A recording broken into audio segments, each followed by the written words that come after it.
Prologis vous présente la grande interview. Prologis, votre partenaire en immobilier logistique. Bonjour Joël Guzman. Bonjour Jean-Philippe. Joël Guzman, vous êtes président de Crystal Group. Vous pouvez nous présenter la société ? Bien sûr. Crystal Group, c'est un groupe qui existe depuis un peu plus de 30 ans. On a fêté nos 30 ans il y a 2 ans, qui aujourd'hui regroupe à peu près 500 collaborateurs, avec une grosse partie évidemment en France, puisque c'est une société française au départ, qui appartient à ses cadres dirigeants. Crystal est présent sur pratiquement tous les ports et aéroports en France, dans les DOM. Nous sommes également présents en Allemagne, nous sommes présents au Maroc, nous sommes présents en Turquie et au Brésil. C'est une entreprise qui est plus connue au travers de ces deux navires amirals ces deux marques que sont Qualitaire NC, commissionnaire en transport aérien et maritime et douane, et Alice, qui existe depuis pratiquement 30 ans aujourd'hui maintenant. Plutôt positionné sur la logistique Alors au départ, le métier cœur, c'est plutôt la commission de transport aérien et maritime et la douane, le pendant avec la douane. On a inscrit dans notre ADN, et on le retrouve dans différentes filiales du groupe, une expertise douane qui est assez importante. Très bien. Alors, 30 ans d'existence, il s'est beaucoup passé de choses en 30 ans dans le domaine du transport. Alice a été aussi aux avant-postes pour ces changements. Alors oui, Alice a été un peu innovant dans la mesure où on partait de la commission de transport aérien et maritime. Et il y a 30 ans déjà, et c'est encore plus vrai aujourd'hui, l'essentiel des flux internationaux était entre les mains de gros opérateurs multinationaux. Et on avait besoin de se démarquer. C'est des opérateurs qui aujourd'hui développent de grands moyens sur les cinq continents. Et on avait besoin de se démarquer. On n'avait pas cette structure. Et en fait, nous avons fait ce qu'on appelle aujourd'hui du 4PL, avant même que le concept de 4PL soit développé, soit conceptualisé et soit développé. Et Alice, qui à l'époque signifiait assistance logistique intégrée sur site, commençait à faire du 4PL et ça a beaucoup changé. Et sur un métier traditionnel de commissionnaire en transport aérien et maritime, on a davantage la possibilité de développer nos opérations au travers du kilo ou du conteneur qui est transporté d'un point A à un point B. On a essayé, nous, de se démarquer et de ne pas uniquement générer le revenu de l'entreprise sur le transport de kilos de marchandises, mais sur la valeur ajoutée qu'on arrivait à développer. D'accord.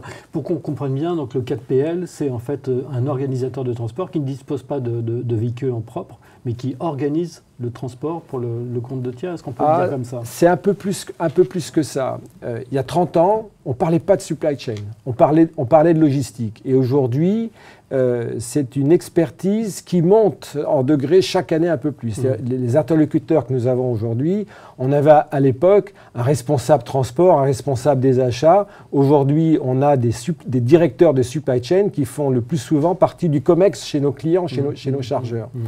Et donc, la supply chain s'est complexifiée et on considère qu'il n'y a pas un opérateur qui est capable de répondre à tous les segments que compose la supply chain.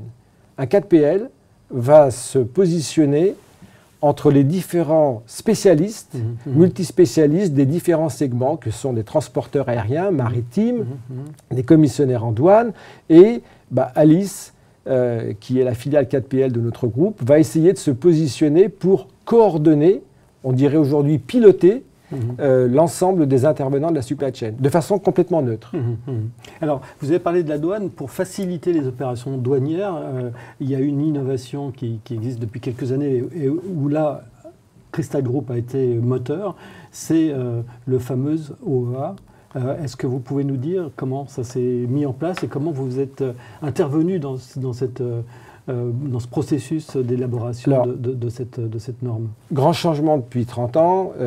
Ce qui s'est passé le 11 septembre 2001, les Américains ont pris un certain nombre de dispositions et la réponse européenne à ce qu'on appelle aux États-Unis le CITIPAT a été l'OEA, l'opérateur économique agréé, qui comporte 3 volets, la sûreté, la sécurité et la douane. Et comme je l'ai évoqué, nous étions, depuis les premiers jours de notre existence, très spécialisés sur la douane. Et avons à ce titre toujours entretenu d'excellentes relations avec l'administration des douanes, qui est venue nous solliciter au tout début du process de mise en place de l'OEA. Et c'est avec nous qu'on a modelé les questionnaires qui ont servi à la certification des gens de notre profession d'abord, puis ensuite du côté des chercheurs. Mais ça va même au-delà, c'est que lorsque les douanes japonaises viennent en France pour rencontrer leurs homologues français, la douane française vient chez nous et vient expliquer au travers de notre expérience ce que nous faisons dans le cadre de l'OEA. Oui. Aujourd'hui, cette certification, elle en est où? Est-ce qu'il y a encore beaucoup de chemin à faire ou alors est-ce que... Il y a encore beaucoup de choses à faire et puis elle nous oblige, elle s'inscrit dans une logique. Alors on a été pionnier dans un certain nombre de domaines. On a été un des tout premiers commissionnaires en transport à être ISO 9000 il y a plus de 20 ans. L'OEA, c'est de la procédure, c'est du process, c'est ce qu'on appelle en anglais du compliance nous avons, aujourd'hui, appliquons toutes les règles de l'OEA, mais on va même plus loin, c'est que nous accompagnons nos clients chargeurs dans la mise en place de leur procédure OEA. Et on va même encore plus loin, nous accompagnons un certain nombre d'autres opérateurs logistiques dans la mise en place de leur certification OEA.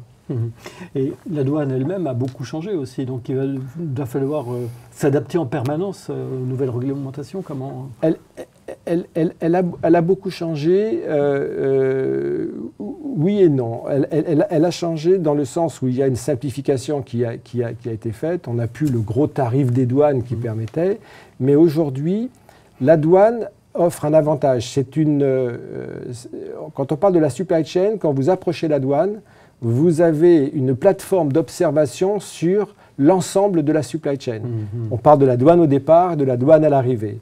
Lorsque vous touchez à la déclaration en douane, vous allez récupérer un certain nombre d'informations qui concernent la nature de la marchandise, sa valeur, sa classification, les droits et taxes et les réglementations au départ et à l'arrivée. Quand vous collectez toutes ces informations, vous avez ensuite un devoir de restitution. Qu'est-ce qu'on fait de ces informations? Et aujourd'hui, nos clients nous demandent non plus de tracer une expédition, mais nous demandent de leur fournir de l'information qui concerne non pas un conteneur ou 10 kilos de fret aérien, mais de savoir qu'est-ce qui est à l'intérieur. Donc voilà ce que c'est très technique. Hein. Quand on n'est pas, comme vous, un expert de ces opérations, oui, on est un peu perdu des fois. Hein.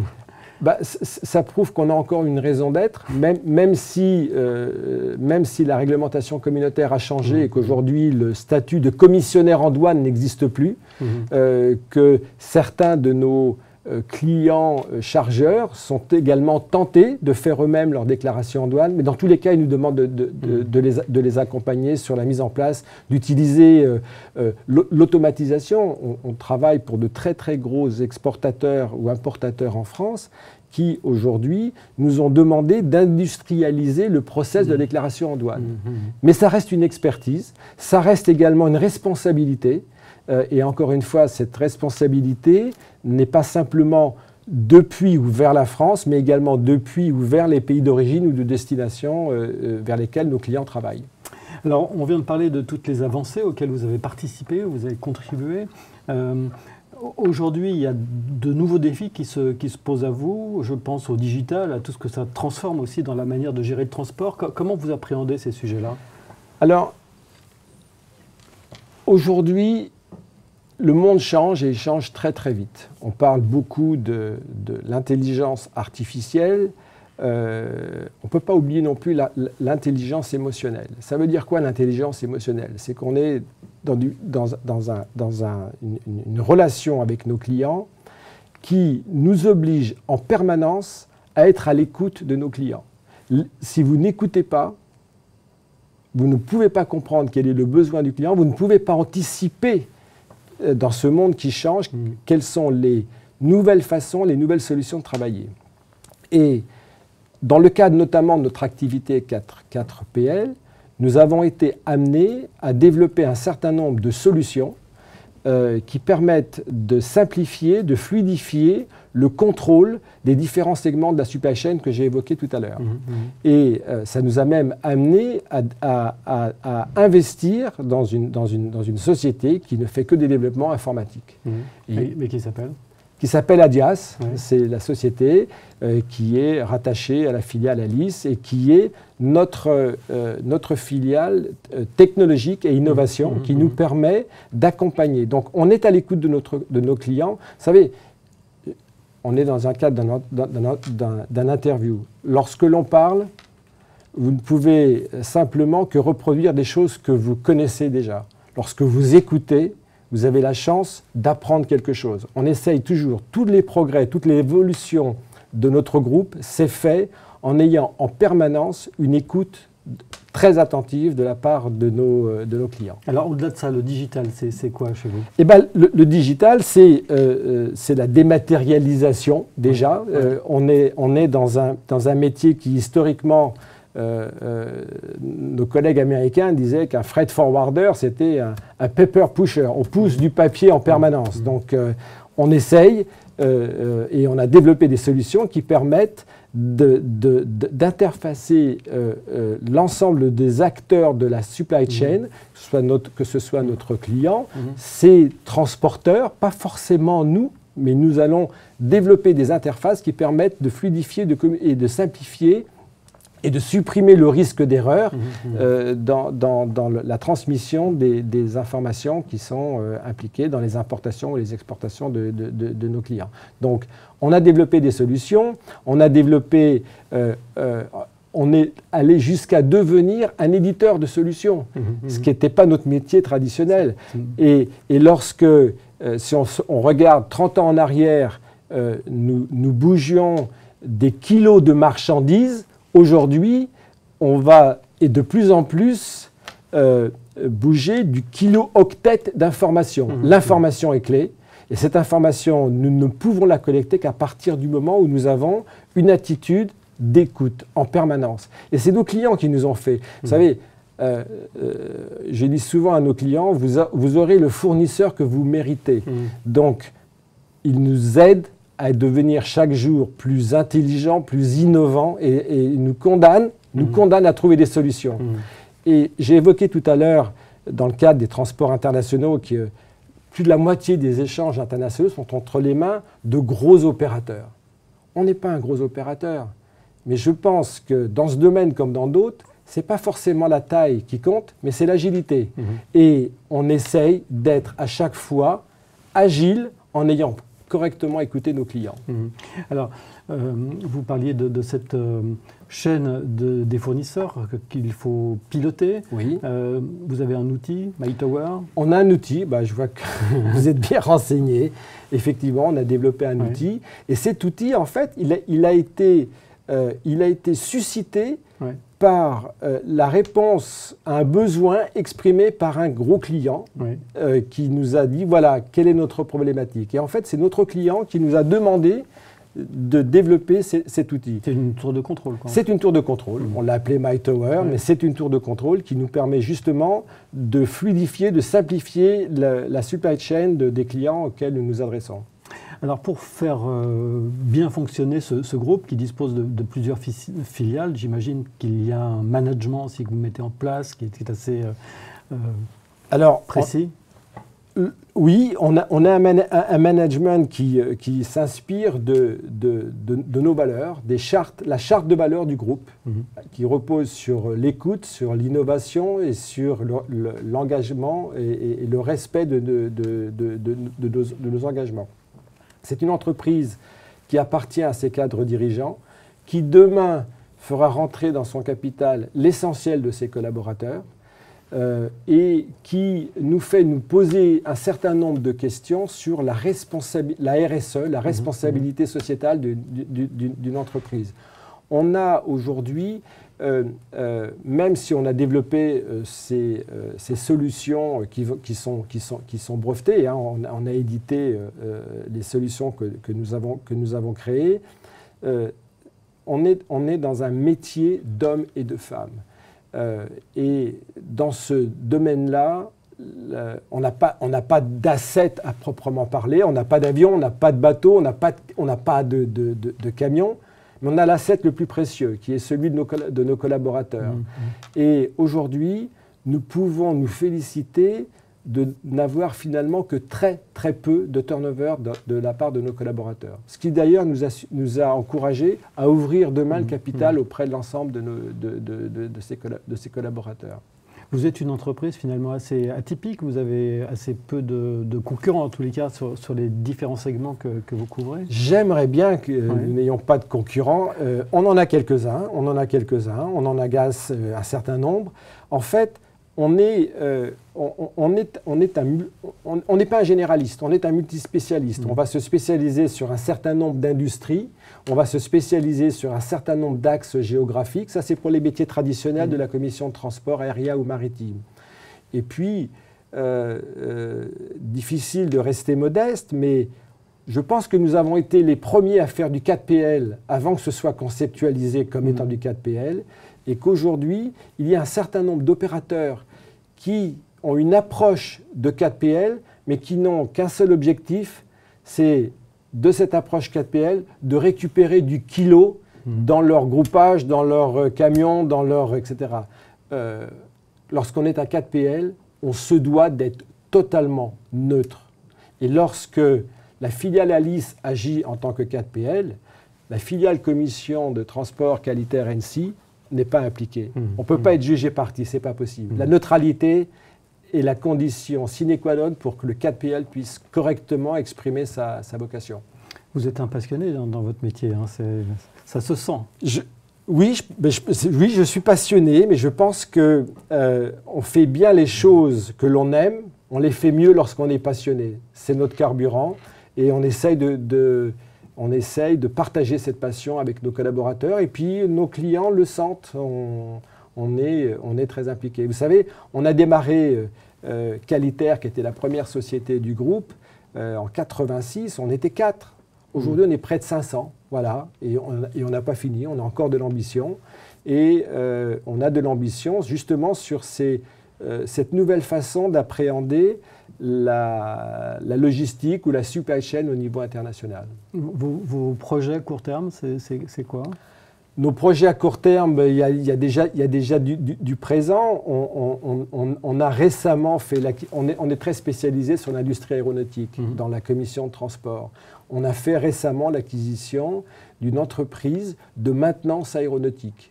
Rien à voir avec le transport. Mais cette société de maintenance aéronautique, qui s'appelle Crystal Aérosolutions aujourd'hui, permet d'intégrer l'expertise de nos clients avec une expertise logistique. On intègre les deux. Il y a un certain nombre de prestataires logistiques qui sont spécialisés sur l'aéronautique et vous avez des entreprises de maintenance aéronautique qui sont spécialisées sur leur métier cœur. On met les deux ensemble et on a une capacité à offrir quelque chose qui aujourd'hui dans le paysage de la supply chain liée à l'industrie aéronautique n'existe pas. Quand vous regardez un petit peu en arrière, que vous voyez les 30 ans passés, est-ce que vous avez des regrets ou est-ce que vous dites, tiens, peut-être qu'à tel moment j'aurais dû faire telle chose que je n'ai pas fait? Est-ce que c'est quelque chose auquel vous pensez parfois? Des regrets non, j'en ai pas. On a commis des erreurs, mais je pense qu'on apprend davantage de ces erreurs que de ces réussites. Non, j'ai pas de regrets. Et puis, je pense qu'on ne fait pas avancer une entreprise en regardant dans le rétroviseur. On regarde devant On a la chance d'avoir différentes générations dans l'entreprise. Je suis encore le plus âgé de l'entreprise, mais la suite est déjà prévue, organisée, structurée et l'ambition reste la même. Non, on regarde devant, on ne regarde pas derrière. On n'oublie pas d'où on vient, mais on regarde devant. Non, et donc l'avenir, vous le voyez comment pour l'entreprise ?